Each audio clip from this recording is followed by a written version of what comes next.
अस्सलाम वालेकुम वरहमतुल्लाहि वबरकातुहू। दोस्तों मैं हमारी रुंगार उम्मीद है तो सब दोस्त खुशिंदा होता है। ये तो प्यारा दोस्तों असद कुरैशी सदर नाले सां मशहूर थियल अदाकार जंहिंजो टेली फिल्म अची रहियो आहे ईद जे लाइ।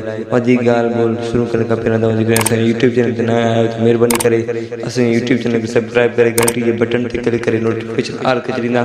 सब्सक्राइब करण सां मुंहिंजो को बैलेंस कोन ईंदो ऐं असांजो काफ़ी हौसला अफ़ज़ाई थींदो ऐं वधीक वीडियो ॾिसण वटां तव्हांखे मिलंदी। दोस्तों असद कुरैशी सदोरे जे नाले सां मशहूर थियल अदाकार ऐं जेको तमामु सिंधी फिल्म जेका उन कढिया हुआ ऐं उन खां बाद काफ़ी अरसनि खां बाद सदोरे जो को बि फिल्म कोन आयो असद कुरैशी जो आहे। इन जे लाइ हाणे जेको नओं फिल्म अची रहियो आहे असद कुरैशी सदोरे नाले सां मशहूर थियल अदाकार जो आहे तमामु बहितरीनु टेली फिल्म आहे जेको अची रहियो आहे ईद ते। ऐं जेको आहे त असांजो हीरो जेको आहे सिंधी टेली फिल्म जो हीरो आहे असांजो हीरो जेको आहे असद कुरैशी उन जी तमामु बहितरीनु फिल्म आई तमामु बहितरीनु फिल्म इन जी शूटिंग में जारी आहे तमामु तेज़ी सां हली रहियो आहे।